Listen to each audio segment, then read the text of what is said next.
En 2014, la justice nigérienne poursuivait 20 personnes dans l'affaire du trafic de bébés, dénonçant un procès politique visant à l'écarter de la course à la présidentielle. Le président de l'Assemblée nationale s'était réfugié en France. Un an après le scandale et à 4 mois de l'élection présidentielle, il annonce son retour à Niamey. Amamadou, bonjour. Bonjour, Denise. Est-ce votre récente désignation comme candidat du MODEN, c'est-à-dire le Mouvement démocratique du Niger, pour l'élection de février 2016, qui vous conduit à mettre fin à votre exil parisien? Tout à fait. Le 13 septembre dernier, le parti s'est réuni pour un congrès d'investiture et m'a fait l'honneur de me désigner pour le représenter aux élections présidentielles 2016. En conséquence de quoi, je me dois d'y répondre et donc de retourner au Niger. Alors, la Cour d'appel a confirmé les poursuites. Il y a donc un risque que vous soyez arrêté dès votre retour à Niamey. C'est un risque que vous assumez?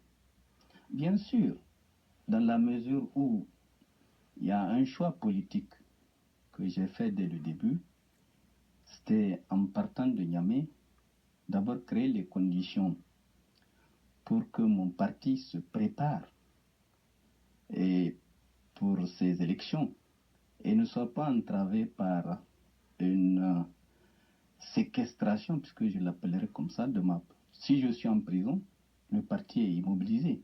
Si je suis libre, le parti s'organise, se prépare, s'enracine et dans les conditions actuelles, le parti se porte très bien et je crois que l'objectif que je poursuis dans ce sens est atteint. Donc je retourne à Niamey. Vous devez vous battre sur le plan politique?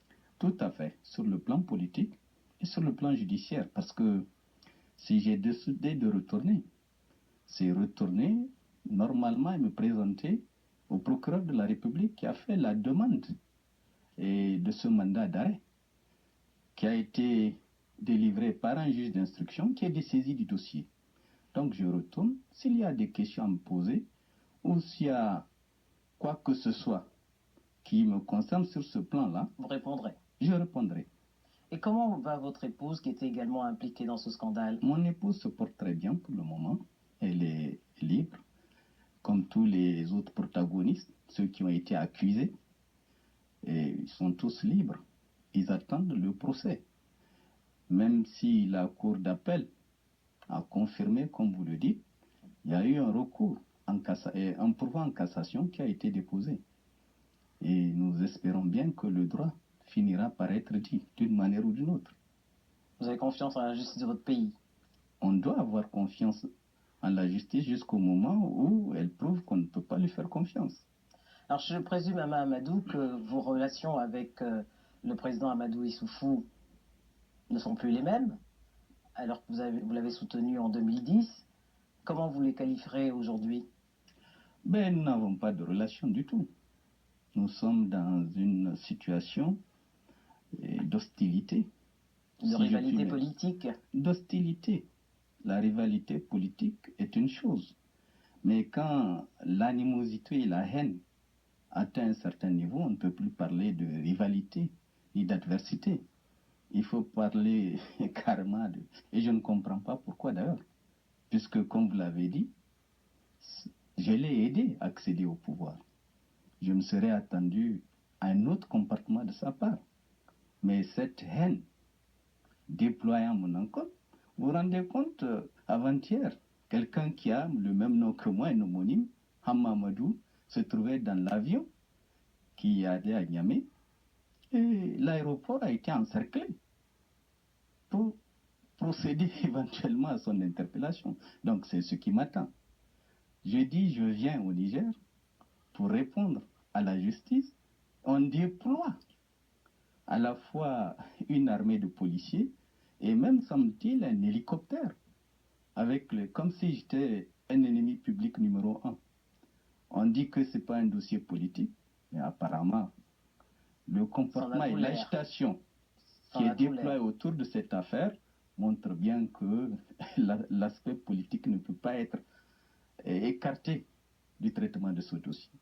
Alors, à 4 mois de l'élection présidentielle, vous êtes le premier candidat déclaré. Et selon vos partisans, vous êtes le seul espoir pour le Niger. C'est plutôt flatteur pour vous. À l'inverse du Front patriotique républicain, vous ne prenez pas le boycott de l'élection, malgré les critiques que vous faites à l'endroit du fichier électoral, mais également de la Cour constitutionnelle. Il est évident que tout ce jeu politique mené par le régime en place vise essentiellement à décourager les partis politiques et les autres candidats potentiels pour les pousser au boycott, de manière à justifier pourquoi il a gagné au premier tour. Eh bien, ce plaisir, nous n'allons pas le lui faire. Nous allons nous battre pour que les règles électorales se passent dans des conditions transparentes. Nous allons faire le nécessaire pour que ces élections soient conformes à toutes les élections que nous avons faites antérieurement. M. Issoufou a été pendant longtemps à l'opposition. Il n'a jamais vécu la situation qu'il est en train de faire vivre aux hommes politiques aujourd'hui dans le pays. C'est parce que nous respections les règles de la démocratie. Et vous pensez qu'il y a un recul de la démocratie aujourd'hui au Niger avec Disons Amadou Issoufou? qu'il y a la mort de la démocratie au Niger aujourd'hui par le fait de M. Issoufou Mamadou. À l'extérieur, on essaie de projeter une image de démocrate et tout, mais à l'intérieur du pays, le Niger est devenu un vrai champ de terrorisme politique qu'exerce le pouvoir en place vis-à-vis de tous les autres partis politiques. Même ses alliés souffrent aujourd'hui de sa détermination à les empêcher d'être candidats, les contraindre à le désigner comme candidat unique de la mouvance présidentielle. Ça ne s'est jamais fait au Niger. On ne peut pas contraindre quelqu'un à vous soutenir. Donc vous voyez bien que parler de démocratie et dans des conditions de ce genre, je dirais plutôt que ça ressemble à du stalinisme. Dans le contexte sécuritaire que connaît aujourd'hui le Niger et la sous-région, quel est le programme de votre parti politique? Bon, il est évident que aujourd'hui, comme je l'ai dit à maintes reprises, un pays comme le Niger ne peut pas se défendre tout seul contre les djihadistes et tous les rebelles de tout poil qui peuplent la zone, parce qu'ils mènent une guerre asymétrique. Et la preuve a été faite que aujourd'hui, dans le monde entier, les armées classiques n'arrivent plus à affronter avec succès ces groupes rebelles. Le Niger tout seul ne peut donc pas s'en sortir. Et ma vision serait que nous puissions, au niveau de la CEDEAO et au-delà de la CEDEAO, y compris les pays de l'Afrique centrale. On le voit avec la force régionale contre Boko Haram. Voilà. Créer une force, mais pas une force ponctuelle. Il faut nécessairement que tous les pays se convainquent que sur le plan de la sécurité, nous sommes tenus de mutualiser nos efforts et nous sommes tenus de nous battre ensemble dans le cadre d'une force organisée et sous-régionale ou régionale, comme on voudra. Mais ça a toujours été un vœu de l'Union africaine, malheureusement, mais il ne s'est jamais réalisé. Je pense qu'il faudrait peut-être au niveau des pays mettre de côté un peu ceux qui sont menacés, donc qui sont motivés, doivent commencer à faire l'effort de mettre en place cette force. Et je suis convaincu que sans la mise en place d'une force de ce genre, il sera difficile à chacun de nos pays de s'en sortir face à des groupes armés dont les règles, qui ne respectent aucune règle de guerre militaire. Aujourd'hui, vous voyez, Boko Haram utilise l'explosion des citoyens, on leur met des bombes et ils vont dans n'importe où. Personne ne peut prévoir là où ils vont se présenter. Ils explosent, ils tuent des centaines de gens. La stratégie a changé pour Boko Haram aussi. Évidemment. Mais croire qu'on peut abattre Boko Haram en quelques mois ou même en quelques années, c'est un rêve. Parce qu'il faut peut-être se poser la question de savoir mais pourquoi Boko Haram subsiste malgré les grosses pertes en vies humaines que ces rangs ont comptées. C'est simplement parce que Boko Haram se nourrit de la pauvreté qui sévit dans nos pays. Le recrutement est facile. Ils ont de l'argent, il faut savoir comment ils gagnent l'argent, mais ils l'utilisent à bon escient pour s'armer de manière extraordinairement moderne mais également pour recruter des gens, les payant et en leur faisant croire que mourir pour la cause, c'est mourir pour aller au paradis.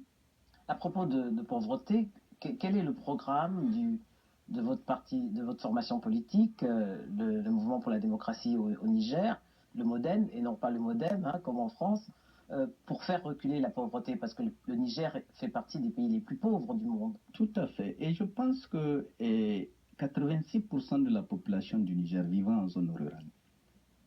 On ne peut pas faire reculer la pauvreté si on ne travaille pas de manière particulière et déterminée le secteur de l'agriculture et de l'élevage. Il y a des potentialités, il y a des possibilités, mais d'une manière générale, le système culturel est archaïque. Les terres sont devenues très pauvres.